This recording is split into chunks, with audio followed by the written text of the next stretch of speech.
잘 지내셨죠? 날씨가 너무 좋아서 어젠가? 어제 헷갈렸어요. 주중에 도림미술관 근처 신방을 갔는데 벚꽃이 만개한 거예요. 거기다가 비가 왔어요. 분위기가 얼마나 운치가 있던지 휴가 내고 싶었어요. 근데 휴가는 못 냈습니다. 그러나 정말 오랜만에 벚꽃을 만끽하고 돌아왔습니다. 아, 모악산 벚꽃 이쁘대요. 옆에 계신 성도님에게 예배 끝나고 갑시다 해보세요. 예배 끝나고 꼭 다녀오세요. 아유, 벚꽃 좋더라고요. 네. 우리가 지금 신명기 말씀을 다시 이제 4월 1일부터 묵상하기 시작했습니다. 이제 18장부터 시작을 했지요. 오늘 말씀은 이 신명기 말씀의 전체적인 이제 구성 내용 가운데서 여러분, 이 신명기는 모압 평지에서 이스라엘 백성들에게 모세가 마지막으로 당부하는 말씀이라고 설명을 드렸었습니다. 근데 이렇게 당부하는 상황이 어떤 상황이냐면 이스라엘 백성들이 의도하지 않게 당시 가나안 부족 가운데 가장 강성한 부족 중에 하나였던 아모리 족속의 바산 왕과 시온 왕의 땅을 차지합니다. 요단 동편의 땅을 전쟁에서 취하게 된 거죠. 사기가 올라가 있어요. 그래서 흥분되어 있는 거죠.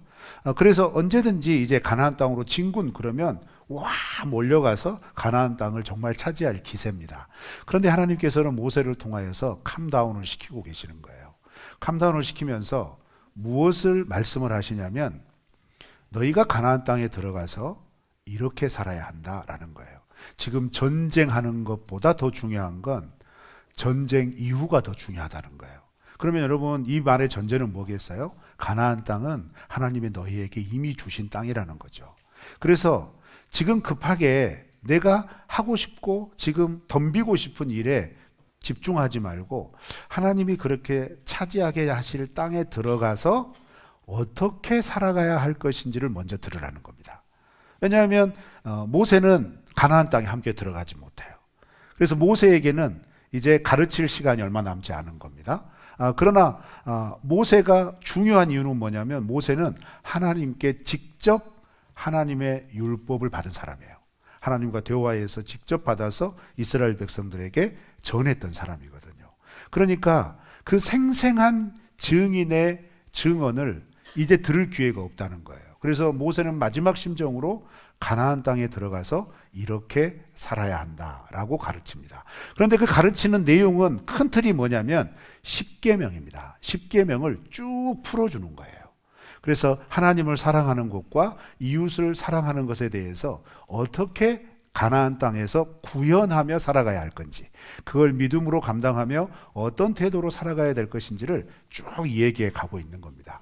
그렇게 얘기해 가면서 주요한 흐름이 이런 흐름이기 때문에 신명기에서 모세의 설교의 흐름은 철저하게 이 순서를 따라갑니다. 그래서 오늘 본문 말씀이 포함된 22장 9절 말씀부터 23장 18절 말씀까지는 어떤 계명을 쭉 풀어주는 거냐면 제7계명을 풀어주는 겁니다. 간음하지 말아라 라고 하는 7번째 계명과 관련되어져서 구체적인 가르침을 하는 거예요. 그런데 이제 그 구체적인 가르침을 할 때 간음하지 말아라 그러면 그 결혼 관계 외에 맺는 관계에 대하여서만 생각할 수 있지만 이것들을 좀 더 세분하게 일상의 삶 가운데서 모세는 구체적으로 적용을 시켜주는 거예요. 그러면서 굉장히 중요한 한 가지 개념을 가지고 출발을 합니다. 그게 뭐냐면 22장 9절부터 시작되어지는 내용 속에 오로지 유일하게 등장하는 섞지 말아라 라고 하는 이 메타포를 가지고, 이 단어를 가지고 이제 이 23장 18절까지의 내용을 묶는 거예요. 섞지 말아라 라고 하는 것은 그러면 육체적인 간음을 하지 말아라는 내용도 있겠지만 영적인 간음하지 말아라는 얘기입니다. 그래서 이 두 가지의 틀을 가지고 이 내용들이 전체로 포함되어 있다는 것이죠.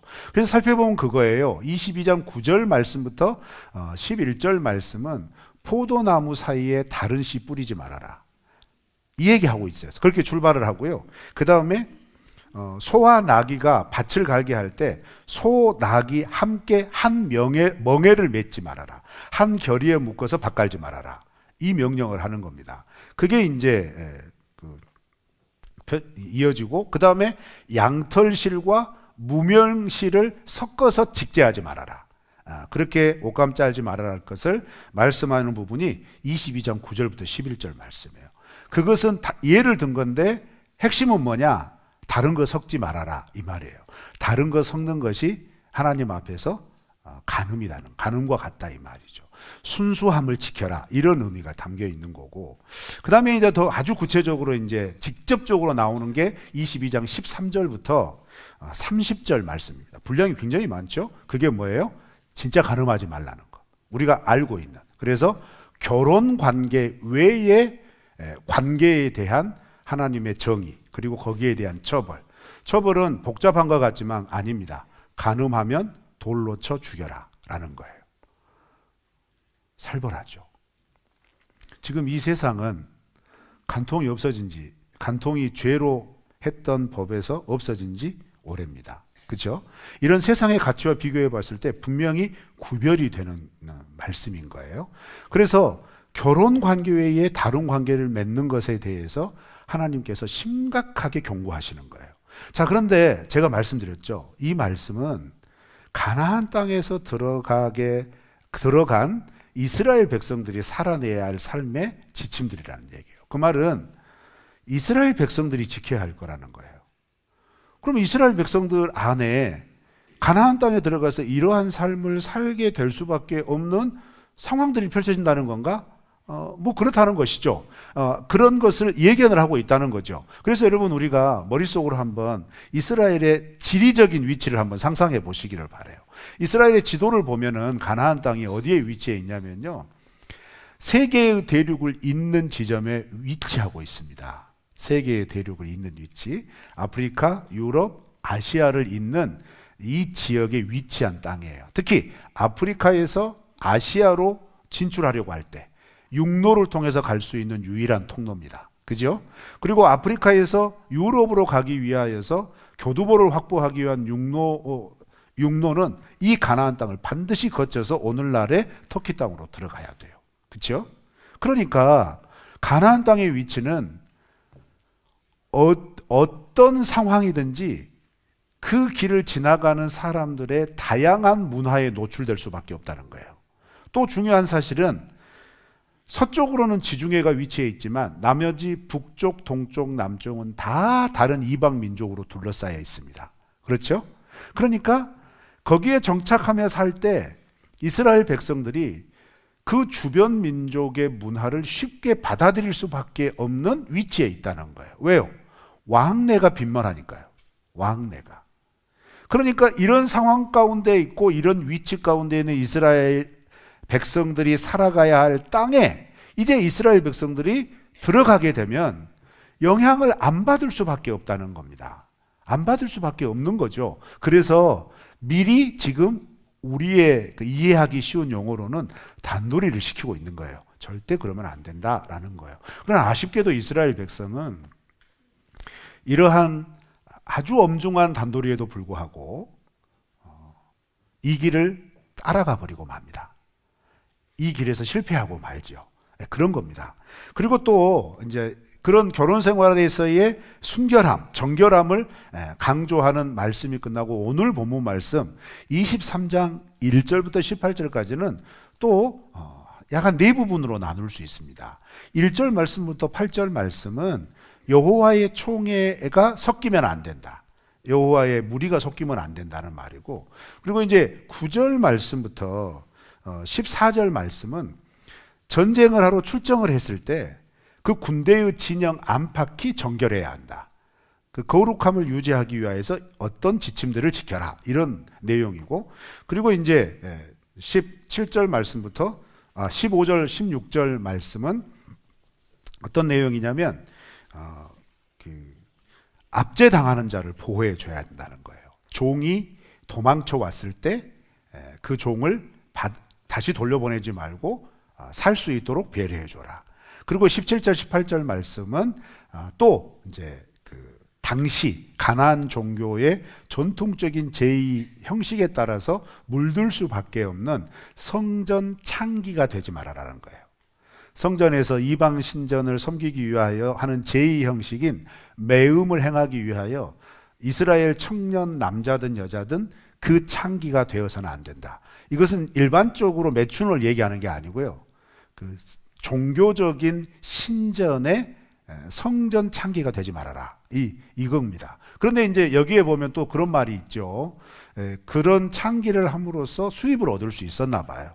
그런 수입 얻은 걸 가지고 하나님 앞에 제물을 드리지 말아라. 이런 것까지 경고합니다. 실제로 그런 일들이 이스라엘 역사 가운데 있었죠. 하나님 외에 다른 신을 섬기면서 그것과 관련된 수입된 것을 하나님께 또 제물로 드리고, 그래서 하나님도 섬기고 다른 신도 섬기는 이런 역사가 이스라엘의 역사였습니다. 그런 삶을 살지 말아라 라고 하는 게 이 본문 말씀의 주요 4가지 메시지입니다. 그러면 이 4가지의 메시지가 가장 중요하게 이야기하고 있는 건 뭐냐면 섞이면 안 된다라는 겁니다. 순결해야 한다는 거예요. 순수해야 한다는 거예요. 그것이 하나님 나라 공동체 이스라엘의 정체성이 되어야 한다는 겁니다. 이 말씀을 가지고 오늘 저도 역시 이 말씀의 가르침을 따라 오늘날 교회다움은 어떻게 유지될 수 있을까? 교회는 어떤 곳이어야 되는가에 대해서 4가지로 살펴보도록 하겠습니다. 자, 먼저 1절, 2절 말씀을 우리 다 같이 한번 읽어보실까요? 시작. 고안이 상한 자나 음경이 잘린 자는 여호와의 총회에 들어오지 못하리라. 사생자는 여호와의 총회에 들어오지 못하리니 10대에 이르기까지도 여호와의 총회에 들어오지 못하리라. 네, 여호와의 총회에 들어올 수 없는 이들에 대하여 설명을 시작하는 겁니다. 근데 여호와의 총회가 무엇인지를 알아야 되겠죠?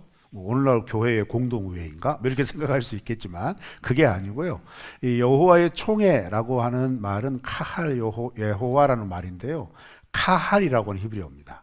근데 이 카할이라고 하는 히브리어는 어떤 뜻을 가지고 있냐면 모임, 집회 이런 뜻을 가지고 있어요. 그러면 이 히브리어 성경이 헬라어로 번역이 될 때 이 카할이라고 하는 히브리어를 헬라어로 어떤 단어로 번역을 했냐면 우리가 익숙하게 알고 있는 단어로 번역이 됩니다. 그게 뭐냐면 에클레시아입니다. 에클레시아가 뭔지 아시죠? 우리가 흔히 교회라고 일컬음을 할 때 쓰는 헬라어 단어입니다. 자, 그런데 이 단어는 모임이나 집회의 형식을 가지고 있다는 거예요. 자, 그래서 이 본문 말씀에 여호와의 총회에 누가 들어올 수 없고 누가 들어올 수 있다라고 설명하는 이 부분을 이해하려면 여호와의 총회가 어떤 것인지를 먼저 이해해야 되는데 그것은 출애굽 직후에 시내산에서 언약을 맺을 때 모였던 모임을 일컫습니다. 즉 하나님께서 애굽에서 이끌어낸 이스라엘 백성들과 이제부터 내가 너희의 하나님이 되고 너희가 나의 백성이 되겠느냐 물으셨을 때 이스라엘 백성들이 우리가 그렇게 하겠습니다. 이제 하나님은 이스라엘의 하나님, 우리의 하나님입니다. 우리는 하나님의 백성입니다. 라고 약속을 맺었어요. 그 약속을 맺을 때 모인 이스라엘의 백성을 얘기를 합니다. 자, 그러면 여기에서 우리가 먼저 확인을 해야 될 게 뭐냐면 출애굽할 때 이스라엘 백성들만 나왔나요? 그렇죠. 안 나왔죠. 다른 많은 족속들도 함께 출애굽을 했습니다. 그렇죠? 자, 그러면 시내산 언약을 맺을 때 여호와의 총회를 이끌었을 때는 순수한 이스라엘 지파만을 의미하는 게 아닙니다. 그죠? 야곱의 자손 12지파의 후손들만 의미하는 게 아니에요. 그러면 누구까지 포함되는 거죠? 그 언약을 맺을 때 함께 출애굽해서 그것에 동의하고 나도 이스라엘의 하나님을 나의 하나님으로 내가 하나님의 백성 되기로 결정하고 약속, 언약을 맺은 다른 부족들도 포함이 된다는 얘기예요. 그런데 성경에는 이게 강조점이 아니죠. 왜냐하면 지금 이스라엘의 출애굽을 이야기를 하는 거니까. 그러면 왜 이 설명을 드리느냐? 여호와의 총회라는 의미는 뭐냐면 하나님과 맺은 언약을 지키고 따르는 사람들이란 얘기입니다. 그러면 여기에서 설명하는 참 민망한 단어들이 나오죠.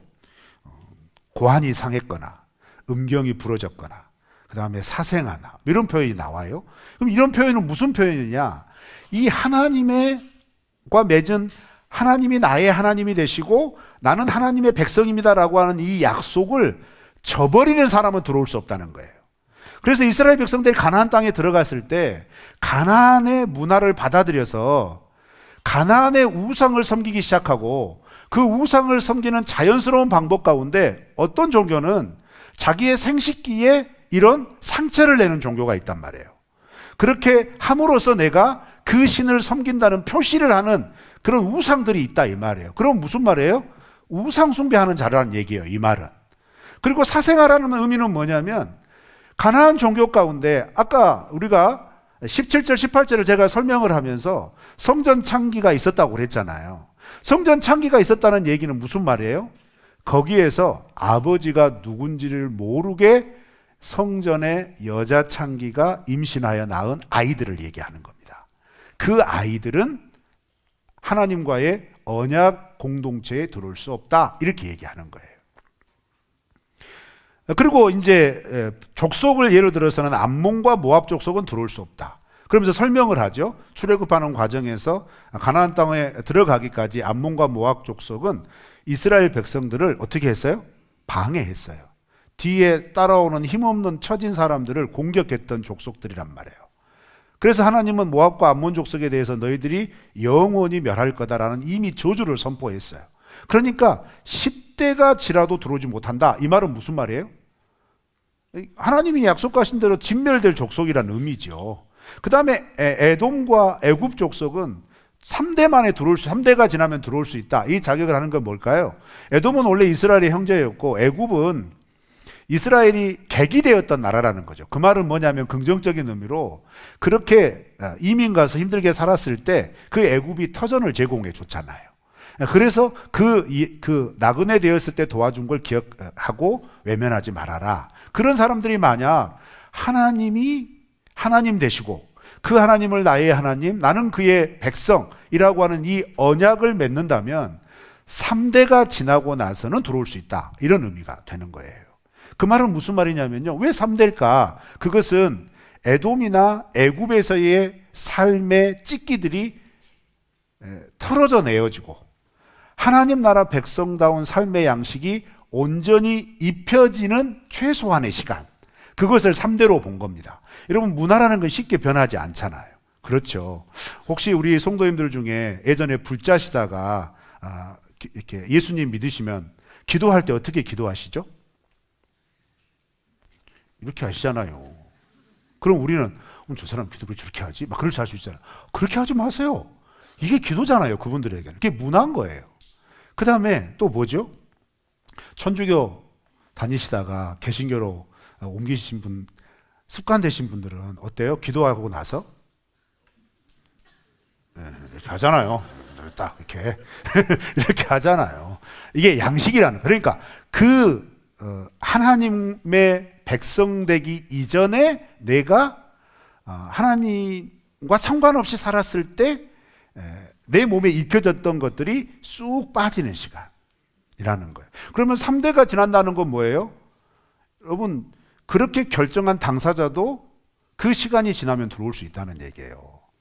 그 정도의 시간이 걸린다는 얘기입니다. 그렇게 하나님의 백성 된다는 건 순수함을 유지를 시켜줘야 한다는 거예요. 정결함을 유지를 시켜줘야 한다는 것이죠. 여러분, 교회 공동체도 마찬가지입니다. 이 땅에 예수님께서 십자가의 고난과 죽음을 통해서 그리고 다시 부활하심을 통하여 예수 그리스도를 믿는 교회 공동체가 시작이 되었어요.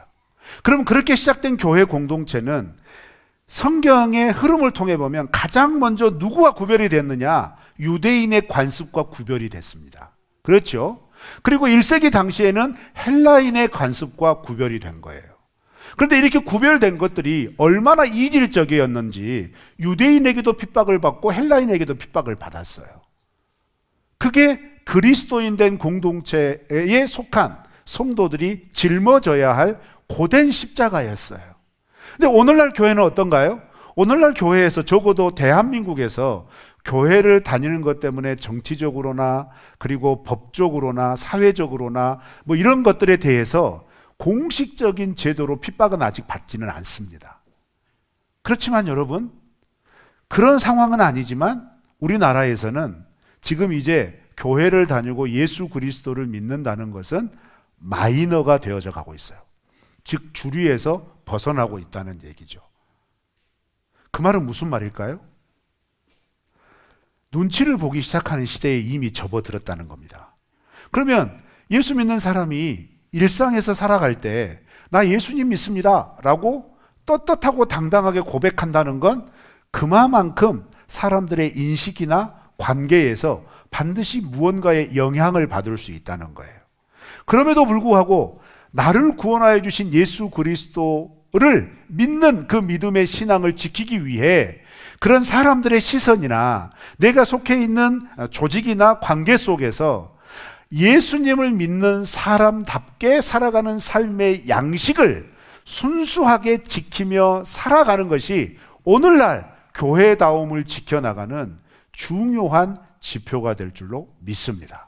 그러면 성경은 그 지표를 뭐라고 얘기하느냐? 여러분 우리 로마서 말씀을 먼저 살펴볼까요? 로마서 10장 9절 말씀부터 13절 말씀입니다. 우리 다 같이 읽어볼까요? 시작. 내가 만일 내 입으로 예수를 주로 시인하며 또 하나님께서 그를 죽은 자 가운데서 살리신 것을 내 마음에 믿으면 구원을 받으리라. 사람이 마음으로 믿어 의에 이르고 입으로 시인하여 구원에 이르느니라. 성경에 이르되 누구든지 그를 믿는 자는 부끄러움을 당하지 아니하리라 하니 유대인이나 헬라인이나 차별이 없습니다. 한 분이신 주께서 모든 사람의 주가 되시니 그를 부르는 모든 사람에게 부요하시도다. 누구든지 주의 이름을 부르는 자는 구원을 받으리라. 아멘. 구원받는 사람들이 누구죠? 누구든지 주의 이름을 부르는 자들이에요. 주 예수 그리스도를 믿는 자들이라는 거예요. 그런데 그렇게 믿는 사람들은 분명한 차이를 가져온다는 거예요. 분명한 차이는 뭐냐면 도드라지게 드러날 수밖에 없다는 거예요. 왜 그럴까요? 성경이 쓰여질 당시에도 그렇고 오늘날도 그러는데 삶의 양식이 다른 겁니다. 삶의 가치가 다른 거예요. 그러니 튈 수밖에 없어요. 드러날 수밖에 없는 거죠. 그래서 바울은 이런 상황 가운데 있는 성도들에게 어떻게 권면하냐면 빌립보서 1장 27절 28절 말씀에 이렇게 강권합니다. 우리 다 같이 읽어볼까요? 오직 너희는 그리스도의 복음에 합당하게 생활하라.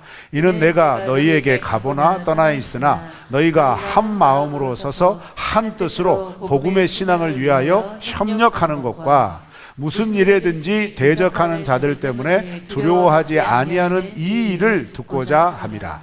이것이 그들에게는 멸망의 증거요 너희에게는 구원의 증거니 이는 하나님께로부터 난 것이라. 아멘. 여러분 27절 말씀을 보시면 복음에 합당한 생활을 하여라 라고 하면서 어떤 게 복음에 합당한 생활이라고 후반부에 얘기하냐면 복음의 신앙을 위하여 협력하는 것. 개역개정이 협력이라고 번역을 했지만 원문을 직역하면 힘쓰는 겁니다. 아주 최선을 다하여 힘을 쏟아붓는다라는 단어가 협력이라고 번역된 거예요. 그러니까 복음을 증거하는 일에 최선을 다하는 모습과 그 다음에 28절에는 또 뭐라고 얘기를 하냐면 그렇게 복음을 전하는 일에 최선을 다할 때 대적이 일어난다는 거예요. 그런데 그런 대적하는 것들에 대하여서 상황과 상대에 대하여서 두려워하지 않고 이 일을 감당한다라는 거예요. 이런 두 가지 마음이 자기 자신에게 있으면 그것은 세상 사람들이 보기에는 멸망의 증거지만 예수 믿는 우리에게 있어서는 구원의 확실한 증거라는 거예요. 그러면 이 말은 무슨 말이에요? 예수 믿는 사람이 예수 믿는 사람처럼 살아간다는 건 뭐냐면 내 삶을 통하여서 복음이 드러나는 삶이라는 거예요. 나를 위하여 십자가의 고난을 받아 죽으신 예수 그리스도를 믿는 것이 예배당에서 고백으로 머무르는 게 아니라 여러분의 일상의 삶 가운데서 그 예수님이 드러나는 삶이 복음에 합당한 삶이라는 거예요. 그런데 그 복음에 합당한 삶을 살아가기 위해 살아가는 과정에서 여러분 이 세상의 가치는 지금 어떤 가치를 추구한다고요? 예수님 중심의 가치가 아니죠. 자기 중심이죠.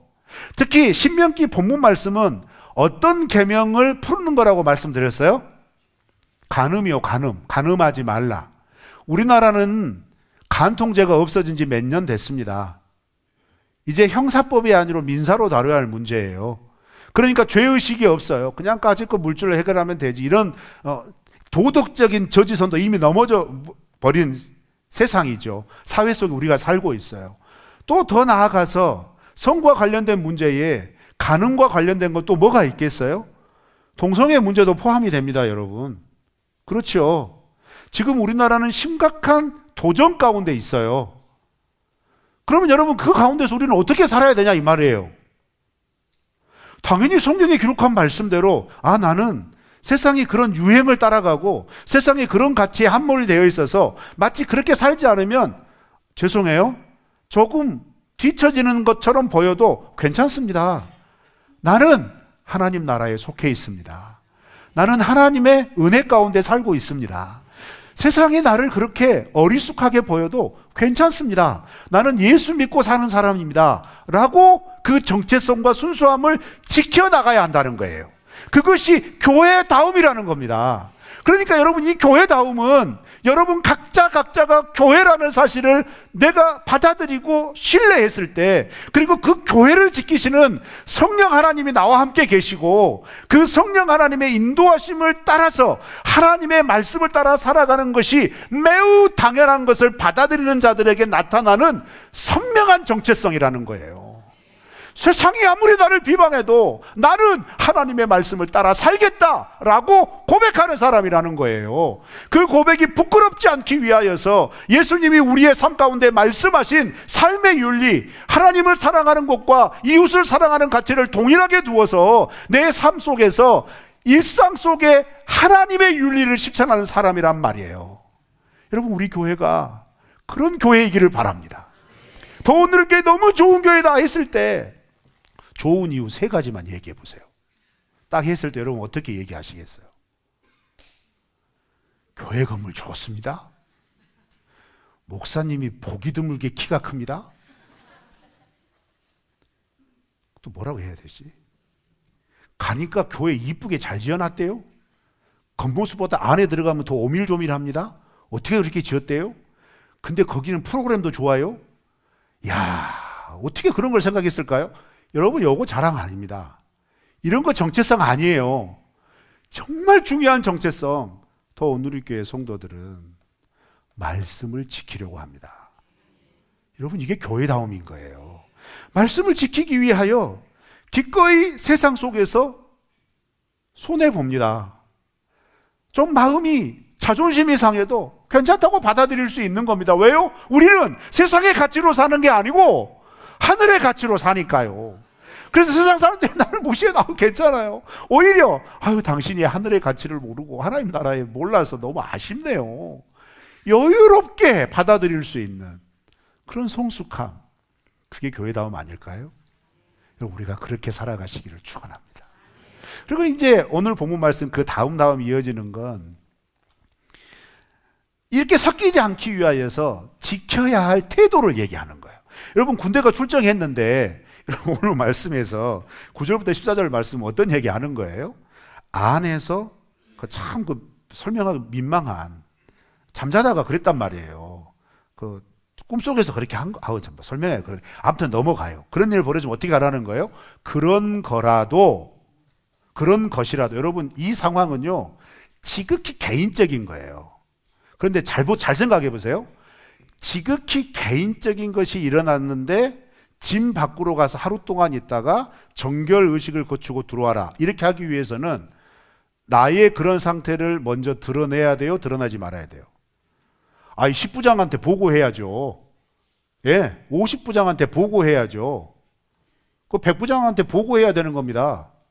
1000부장한테 보고해야 돼요. 군대 지금 전쟁하러 왔다니까요. 언제 가서 싸움할지 몰라요. 그런데 언제 가서 싸움할지 모르는데 10부장 안에 속해 있다면, 올라오는 말하면 분대 안에 속해 있다. 분대원이 와가지고 분대장님 저 어젯밤에 몽정했습니다. 이런 거예요. 그럼 어떡하라는 거? 그래? 너 오늘 싸움 빠져. 진입 밖으로 나가. 정결의식을 행하여라. 전쟁은 우리가 하마. 이런 거예요. 이게 상상됩니까? 그 뭐죠? 이거 부끄러워서 하지 않아도 될 문제예요, 사실은. 그런데 가장 내밀한 것이라도 하나님 앞에 선명하게 반응하라는 거예요. 선명하게 드러내라는 거예요. 왜요? 하나님은 중심을 보시니까요. 우리 모두의 중심을 보시잖아요. 그럼 여러분, 우리의 삶을 감추려고 하지 마세요. 그냥 하나님 앞에 좋은 말 할 때 고백하세요. 그럼 되는 거예요. 왜요? 그러면 우리 하나님 어떤 하나님이시죠? 사랑과 인자가 긍휼이 풍성하신 하나님은 이놈의 자식이 또 그랬네. 너는 도대체 몇 번을 해야 알아듣겠니? 이런 말씀 안 하세요. 어떻게 하시죠? 집 밖으로 가서 정결의식을 거치고 들어와란 말의 얘기는 뭐예요? 그래? 빨리 나와 함께 하기 위하여 정리해라. 빨리 이거 해결해라. 기회를 주시는 분이라는 거예요. 이 하나님이 우리 하나님인 줄 믿습니다. 그러니까 정죄를 당한 기분이나 정죄감에 들여서 오히려 하나님에게 이렇게 멀어지는 건요, 사단의 유혹이에요. 하나님은 내 죄를 선명하게 깨닫게 하시는 분명한 목적이 뭔지 아세요? 가깝게 계시려고, 더 가까이 들어오라고 우리에게 그 기회를 주시는 겁니다. 여러분, 이 은혜를 꼭 기억하시기를 축원합니다. 그 다음에 15절부터 16절 말씀은 도망쳐 온 종, 박대하지 말라는 거예요. 여러분, 이때 당시 비슷한 시기에 법치의 초석을 세운, 우리 세계사 역사에서 배웠잖아요. 함무라비 법전이 있던 시대입니다. 이 시대가. 근데 그 함무라비 법전에서 이 15절, 16절 말씀과 동일한 규정이 있어요. 그 규정이 뭐냐면, 도망친 종은 반드시 주인에게 돌려보내야 한다. 그리고 그를 주인에게 돌려보낸 사람은 주인이 그에게 은 2세겔을 줘야 한다. 이 법이 있어요. 또 나라와 나라의 조약에서도 봉신조약이나 동의조약, 즉 주종 간의 조약이나 동등한 조약을 맺을 때에도 동일하게 이 항목이 있는데, 정치적인 이유로 그 나라에서 이 나라로 도망친 자는 반드시 모국으로 돌려보내야 한다. 자, 그럼 이렇게 되면 두 가지 경우 어떻게 되죠? 돌려보내면 큰일 납니다. 대가를 치러야 합니다. 정치범인 같은 경우에는 죽음이 면치 않겠죠. 그래서 하나님은 뭐라고 그래요? 영혼을 사랑하시는 거예요. 그러니 도망친 자는, 도망쳐온 자를 다시 돌려보내지 마라. 그러면 이 말은 무슨 말이죠? 돌려보내지 마라. 여기서 끝나지 않아요. 여러분, 15절, 16절 말씀 잘 보세요. 후반부에 뭐라고 돼 있어요? 그가 원하는 곳을 줘라. 택하여 줘라. 이렇게 말해요. 그가 택한 곳에 살게 해라. 이 뭐죠? 외면하지 마라. 이 수준에서 더 적극적으로 그를 도와줘라. 이 말이에요. 왜요? 이스라엘이 애굽에서 그런 존재였으니까. 그런 존재를 하나님이 구원하여서 이 땅을 주셨으니까. 그런 하나님이 통치하는 땅에 들어온 사람은 이스라엘 백성들처럼 그들도 출애굽의 경험을 해야 한다 이 말이에요. 출애굽의 은혜를 누려야 한다 이 말이에요. 억압받고 포갑받는 그 자리에서 도망쳐 나왔는데, 그게 유일한 삶의 희망으로 도망쳐 나왔는데, 그것이 지옥이 되게 해서는 안 된다는 거예요. 하나님의 구원의 자리가 돼야 된다는 거예요. 그래서 도망친 사람은 반드시 받아주고 돌려보내지 말고 그가 원하는 곳에 가서 살 수 있도록 끝까지 도와줘라. 이게 하나님 나라라는 거예요. 하나님은 그 영혼들을 이렇게 돌보시는 분이라는. 그러면 여러분, 그 종은 누굴까요? 이스라엘 백성들 안에 종살이 할 수 있는 사람이 누굴까요? 유대인들 아닙니다. 이스라엘 백성 사람들 아닙니다. 이방인들이란 말이에요. 나그네들이란 말이에요. 그들보다 더 못한 존재들로 지킴받던 노예들이었단 말이에요. 그런데 하나님은 당시 사람 취급도 하지 않았던 그들이 도망쳐 오면 사람 취급해 주라는 겁니다. 다시 새 출발할 수 있도록 배려를 해 주라는 겁니다. 이 하나님이 우리의 하나님인 줄 믿습니다. 그런데 여러분, 오늘날 교회는 왜 그래요? 왜 이렇게 문턱이 높아요? 그러면 안 된다는 거예요. 교회 안에 들어온 어떤 사람이라도 여러분이 누리고 있는 삶의 수준의 시선으로 바라보면 안 되고, 누구의 시선으로 바라봐야 한다는 거죠? 하나님의 시선이요. 하나님은 어느 누구라도 받아주시는 하나님이라는 겁니다. 받아주시기만 합니까? 살 수 있도록 배려해 주시는 분이에요. 여러분, 우리의 삶이 그런 삶이 되기를 바랍니다. 왜요? 내가 하나님께 그렇게 구원받았거든요. 마지막 네 번째는 17절, 18절이에요. 여러분 여기서 창기되지 말라는 얘기는 매춘하라는 얘기 하지 마라. 이 말 아니에요. 이건 성전 창기를 말해요. 성전 창기. 그러니까 가나안 땅의 종교들은 다 그런 제의를 하게 돼 있다 이 말이에요. 그래서 거기에서 몸을 팔아서 그 성전 창기 역할을 하고 얻는 수입이 있을 거란 얘기예요. 그러면 그 수입을 가지고 하나님께 나와 예배 드릴 때 제물 드리지 마라 이 말이죠. 그래서 저는 이 말씀을 하면서 이렇게 정의해 봤어요. 하나님 앞에 드리는 것은요, 드리는 자의 인격과 삶의 연장선이어야 돼요. 즉 하나님 앞에 진실하고 하나님의 뜻대로 살아가는 삶의 분깃을 드려야 돼요. 그게 하나님이 기뻐하시는 것이라는 거죠. 이게 섞지 말라는 큰 주제 안에 세세히 구분된 하나님의 가르침입니다.